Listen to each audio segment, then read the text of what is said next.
सीतापुर गांव में रहती थी एक चुड़ैल, लेकिन इस बात से गांव के लोग अनजान थे। जब तक पूरे गांव की एक एक औरत के गहने मेरे पास नहीं आ जाते, मैं इस गांव को छोड़कर नहीं जाऊंगी, चाहे इसके लिए मुझे लोगों को गायब भी क्यों न करना पड़े। दूसरी तरफ गांव की औरतें बात कर रही थी। अरे सुन रही हो, ये देखो मैंने कल ही नया हार बनवाया है सोने का, कैसा लग रहा है? बहुत ही अच्छा है ना, पहले तुम पहनो, फिर शादी में अपनी होने वाली बहू को दे देना। और क्या, सोने चांदी का यही तो फायदा है, जितना पुराना उतना महंगा। लेकिन एक एक पैसा बचाकर ये लेना सच में बहुत मुश्किल हो रहा था मेरे लिए।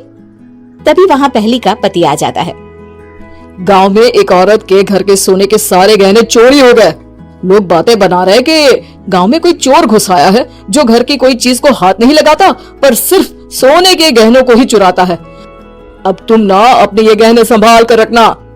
हे भगवान, ये क्या बोल रहे हैं? ये तो वही बात हो गई कि गांव बसाने ही और लुटेरे पहले आ गए। दूसरी तरफ गांव के ही एक घर में रंजना रहती थी। उसके पति का गांव में चाउमीन का ठेला था। एक दिन उसके घर में एक औरत आती है। अरे रंजना, तू गांव में नहीं है तो सोचा तुम्हें बता दूं। गांव में बात चल रही है कि गांव में एक चोर घुस आया है जो घरों के सोने के गहने चुरा लेता है। अरे मैं तो सिर्फ ये कान की छोटी सी बाली ही सोने की पहनती हूँ, बाकी गहने तो मैंने गांव के बैंक में लाकर रखे हैं। ये क्या होता है? ना बाबा ना, हमारे गांव की औरतें तो गहने अपने पास ही रखती है। जब कहीं जाना हो तो बस अलमारी से गहने निकालो और पहन लो। दूसरी तरफ एक औरत हाथ में टोटके वाली छोटी सी गुड़िया लेकर घर में चली आती है। अरे कोई है? घर की औरत है क्या?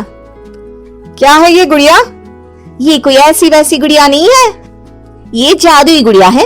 इसको घर की अलमारी में रखना, अगर तुम्हारे घर पर किसी की बुरी नजर होगी तो रात भर में ये पतली सी गुड़िया मोटी हो जाएगी। मैं कल आकर ये गुड़िया ले जाऊंगी और तुम्हारे घर की सारी बुरी नजर छूट जाएगी, समझी? अरे वाह, ये तो बहुत कमाल की गुड़िया है, दे दो। कितने की है एक? अरे नहीं नहीं नहीं, ये फ्री की है। मेरा काम इस पूरे गांव को बुरी नजर से दूर रखने का है। हाँ। भली औरत उसके हाथ से वो गुड़िया लेकर अलमारी में रख देती है। लेकिन अगली सुबह जब वो उस गुड़िया को देखती है तो पतली सी गुड़िया मोटी हो चुकी होती है। हे भगवान, ये क्या? किसने मेरे घर को बुरी नजर से बांध रखा था? तभी वो गुड़िया वाली भी आ जाती है। मैंने कहा था ना, घर पर बहुत ज्यादा बुरी नजर है, लाओ ये गुड़िया मुझे दे दो। औरत वो गुड़िया उठाकर उसे दे देती है। गुड़िया हाथ में आते ही वो औरत उसे लेकर सीधे गांव के बाहर की खाली हवेली में चली जाती है और साधारण औरत से चुड़ैल बन जाती है। अरे पगली, गांव वाली इस गुड़िया के पेट में तेरे घर के सारे गहने हैं। इतना बोलकर वो गुड़िया को फाड़ देती है और सारे गहने निकाल लेती है। वहीं दूसरी तरफ, हे भगवान, मेरे घर के सारे गहने चोरी हो गए। उस औरत के घर के आसपास लोगों का जमावड़ा हो जाता है और लोग बातें करने लगते हैं। लो जी, ये भी घर गया। पता नहीं कौन चोर है जो इतनी होशियारी से गहने चुरा लेता है। कुछ समझ में नहीं आ रहा कि कौन है। लोग तो घर से कहीं जाते भी नहीं है, न ताला लगे न घर खाली हो, फिर भी रातों रात गहने चोरी हो जाते हैं। और हम तो कहते हैं लोगों को बारी बारी चौकीदारी करना चाहिए, चोर को तो पूरे गांव वाले मिलकर पकड़ ही लेंगे।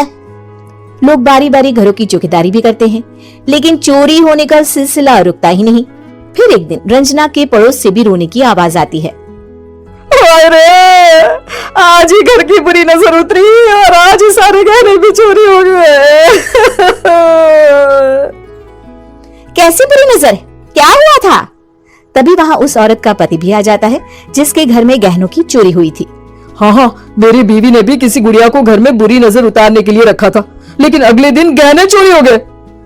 अब रंजना को कुछ कुछ बात समझ में आ जाती है। वो गांव वालों से कहती है, देखिए अब आप लोग चिंता न करें, जल्द ही चोर पकड़ा जाएगा। उस नजर उतारने वाली गुड़िया को आज मेरे घर कोई भेज देना। फिर क्या था, चुड़ैल को लोग रंजना के घर भेजते हैं।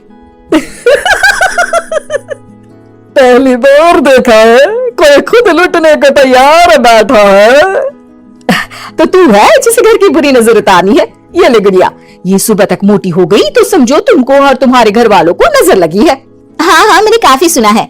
तुम ये गुड़िया मेरे घर छोड़ देना। अरे क्यों नहीं, कल सुबह आऊंगी जब गुड़िया तुम्हारे घर की सारी बुरी नजर लेकर मोटी हो जाएगी, ठीक है? अब क्या था, रात को रंजना ने पूरी नजर गुड़िया पर रखी। वो अपने पति और गांव के कुछ लोगों को घर की खिड़की से घर के अंदर नजर रखने को कह देती है, और फिर जो नजारा सब देखते हैं वो हैरान करने वाला होता है। गुड़िया धीरे से अलमारी खोलकर बाहर आती है। अलमारी के सारे गहने लेकर घर में जहाँ जहाँ गहने होते हैं वो लेकर अपने मुंह से खा जाती है।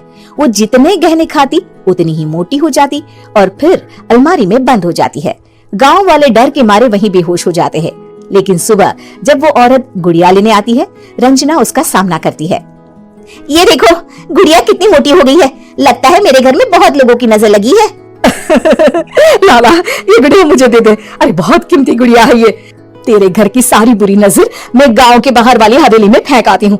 शाम को फिर लोगों के घर इसे लेकर जाना है ना। इसमें तो मेरी जान बसती है, जान। रंजना गुड़िया को चुड़ैल की तरफ बढ़ा देती है, लेकिन फिर वापस ले लेती है और गुड़िया के हाथ मोड़ देती है। जैसे ही गुड़िया के हाथ मोड़ती है, चुड़ैल का हाथ भी मुड़ जाता है। अच्छा, तो ये वो गुड़िया है जिसमें तुम्हारी जान बसती है। अब सुन चुड़ैल, तेरी सारी हकीकत सबके सामने आ गई है। या तो गांव वालों के गहने लौटा दे, नहीं तो मैं इस गुड़िया की गर्दन मोड़ दूंगी।